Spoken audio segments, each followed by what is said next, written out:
আমি যখন প্রথম ক্রিকেট বল স্টার্ট করি, প্রথম বল করি, সো ওনার হাত ধরেই সেই বলটা করা এবং কি উনি আমাকে সেই দিনাজপুর থেকে নিয়ে চলে আসে রাজশাহীতে। অনেক স্টোরি, এটা অনেক বড় একটা স্টোরি। সো যতটুকু জানে ছোটবেলা থেকে আপনি তাকে কোচিং করেন, আসলে কতদিন থেকে তাকে কোচিং করান, কখন থেকে আসলে তার সাথে পরিচয় আপনার?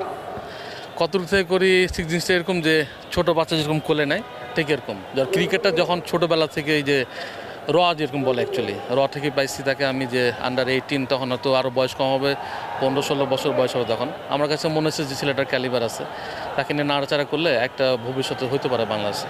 তখন থেকে তার সাথে আমার কালচার। বুধবার পাকিস্তানের বিপক্ষে টেস্ট খেলতে দেশ ছাড়বেন শরীফুল ইসলাম, কিন্তু এর আগের দিন ছোটবেলার কোচ আলমগীর কবিরকে নিয়ে মিরপুরের ইনডোরে হাজির এই পেসার। এই টাইগার পেসারের আপদে বিপদে সবসময় ছায়ার মতো পাশে থাকেন এই কোচ। নিজের ছেলের মতো করেই শরীফুলকে বড় করেছেন তিনি। কখন কি লাগবে সেটা আলমগীর কবিরের চেয়ে ভালো কেউই জানে না। শরীফুল যখন একেবারে ছোট তখন তাকে দিনাজপুর থেকে রাজশাহী নিয়ে আসেন। ক্রিকেট বল হাতে প্রথম বলটা আলমগীর কবিরের হাত ধরেই করেন এই পেসার। তার এতদূর আসার পেছনে সবচেয়ে বড় অবদান এই কোচের। আসলে কতদিন থেকে তাকে কোচিং করান, কখন থেকে আসলে তার সাথে পরিচয় আপনার? কতটুকু থেকে করি ঠিক জিনিসটা এরকম যে ছোটো বাচ্চা যেরকম কোলে নেয় ঠিক এরকম। যার ক্রিকেটটা যখন ছোটোবেলা থেকে এই যে যেরকম বলে অ্যাকচুয়ালি থেকে পাইছি তাকে আমি, যে আন্ডার 18, তখন হয়তো আরও বয়স কম হবে, 15-16 বছর বয়স হবে। তখন আমার কাছে মনে হচ্ছে যে ছেলেটার ক্যালিবার আছে, তাকে নিয়ে নাড়াচাড়া করলে একটা ভবিষ্যতে হইতে পারে বাংলাদেশে। তখন থেকে তার সাথে আমার কালচার। আর ঠিক ওর সাথে আমার মিলাটা এরকম যে বাপ ছেলে যেরকম বা গার্জিয়ান যেরকম ঠিক এরকম। যখন যে অবস্থা থাকে, ভালো মন্দ, কোনো মনের দিক থেকে আনহ্যাপি বা খারাপ বোলিং করছে, যখনই পারে কল করে, আমিও তার সাথে ডিসকাস করি যে কী করলে ভালো হতো, মন আপসেট হওয়ার কিছু নাই, তো এগুলো নিয়ে তার সাথে কথা হয়। আর অনেক ধরে কাজ, ছোটো থেকে তার সাথে আমার খুব ভালোই এটা নিয়ে। নিজের হাতে শরীফুলকে তৈরি করেছেন বাংলাদেশের এই সাবেক পেসার। শুধু শরীফুলই নয়, টাইগার ক্রিকেটে বর্তমানে সবচেয়ে বেশি দ্রুতগতিতে বল করা নাহিদ রানাও এই কোচেরই আবিষ্কার। ব্যাপারটা কাকতালীয় হলেও সত্য যে এই তিনজনেরই টেস্ট অভিষেক হয়েছে শ্রীলঙ্কার বিপক্ষে। শুধু শরীফুল না, নাহিদ রানাকে আপনি একদম ছোটবেলা থেকে দেখেছেন, আপনার আন্ডারে কোচিং করেছে। আসলে একটা দল এওএ সিরিজ খেলতে যাচ্ছে পাকিস্তানের মতো জায়গায় টেস্ট, সেখানে আসলে আপনার হাতে তৈরি যে দুইটা ক্রিকেটার খেলছে, এজ এ কোচ হিসেবে এটা আসলে কতটুকু তৃপ্তি দেয় আপনাকে?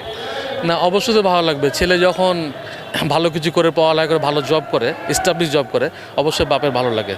তো জিনিসটা এরকম, দুজন যখন ডেবু টেস্ট একসাথে শ্রীলঙ্কার সাথে খেলছে, আমি হ্যাপি হয়েছিলাম সেদিন এই কারণে বেশি যে শরীফুলের ডেবুটা হয়েছিল শ্রীলঙ্কার সাথে, নাহিদ রানার ডেবুটা শ্রীলঙ্কার সাথে। আবার সেকেন্ড টেস্ট খেলতে যাচ্ছে নাহিদ রানা, ওখানে ম্যাচ খেলবে না খেলবে জানি না। আমারও সেকেন্ড টেস্ট ছিল পাকিস্তানের সাথে। আমার বিশ্বাস সে যদি খেলে ওখানে, আমি দোয়া করবো সে যেন ভালো খেলে।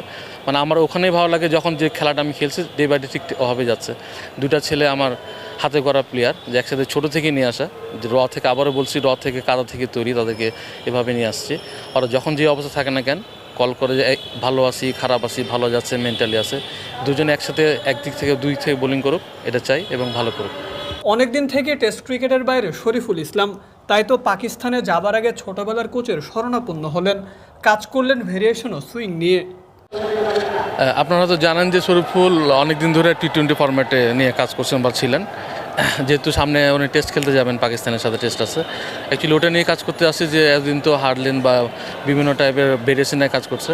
আর টেস্টে যেহেতু এক জায়গায় বোলিং করতে হয়, অনেক দিন থেকে টাচে না লাল বলে, এর জন্য একটা কাজ করতে আসছিলাম। ও তো ভালো রাইটের জন্য বলটা ইনসুইং ভিতরে ঢুকে, একটু আসছিলাম যে একটু ভেরিয়েশন আরও কিছু করা যায় কিনা, যে বলটা আউটসুইং সুন্দর করে কিনা। নেটে খুব ভালো করছে, আমার বিশ্বাস যে হয়তো টেস্টে যদি এটা করতে পারে, নেটে যাবে করছে, ও সাকসেস হওয়ার খুব চান্স থেকে বেশি ইনশাআল্লাহ। যাদের নিজের হাতে তৈরি করেছেন তারা এখন বল হাতে বিশ্ব দাপিয়ে বেড়াচ্ছেন, এটা গর্বিত করে কোচ আলমগীর কবিরকেও। রত্ন চিনতে ভুল করেননি এই কোচ, তাই তো একটা ছেলেকে তার বিভাগ থেকে উড়িয়ে আনলেন রাজশাহীতে, সেখানেই তাকে তৈরি করলেন। সেই শরীফুল এখন টাইগার পেস অ্যাটাকের অন্যতম ভরসার নাম। যখনই সময়টা খারাপ যায় তখনই শরণাপন্ন হন ছোটবেলার কোচ আলমগীর কবিরের। এই কোচও সব কিছু বাদ দিয়ে ছুটে আসেন তার প্রিয় শিষ্যের কাছে। আসলে ছোটবেলা থেকে যার সাথে ক্রিকেট প্র্যাকটিস করেছেন, জাতীয় দলে অনেক বছর ধরে খেলছেন, আপনার বিপদে আপদে সেই পাশে থাকছে, সো এই জিনিসটা কীভাবে দেখেন, কেমন লাগে? হ্যাঁ, অবশ্যই ভালো লাগে, কারণ আমি যখন প্রথম ক্রিকেট বল স্টার্ট করি, প্রথম বল করি, সো ওনার হাত ধরেই সেই বলটা করা এবং কি উনি আমাকে সেই দিনাজপুর থেকে নিয়ে চলে আসে রাজশাহীতে। অনেক স্টোরি, এটা অনেক বড় একটা স্টোরি। সো যখনই আমার খারাপ সময় যায় বা ভালো সময় যায়, আমি স্যারের সাথে দিন রাত নাই যখন তখন কল দিয়ে কথা বলি। সো উনি অনেক ভালো অ্যাডভাইস দেয়। সো লাস্ট আমি যখন আসছি তখন আমি বললাম স্যার আমি তো অনেকদিন পর লাল বলে খেলবো বা আমার একটু কিছু কাজ করা দরকার ছিল, পরে স্যার চলে আসছে আর কি আমার সাথে। বাংলাদেশ জাতীয় দলকে বেশি দিন সার্ভিস না দেওয়া আলমগীর কবিরের হাত ধরে উঠে আসুক আরও শরীফুল নাহিদরা, তবেই তো দেশের ক্রিকেট এগিয়ে যাবে। Mirpur Sherebangla national cricket stadium থেকে মোকাদ্দেস হোসেন, ডেইলি ক্রিকেট।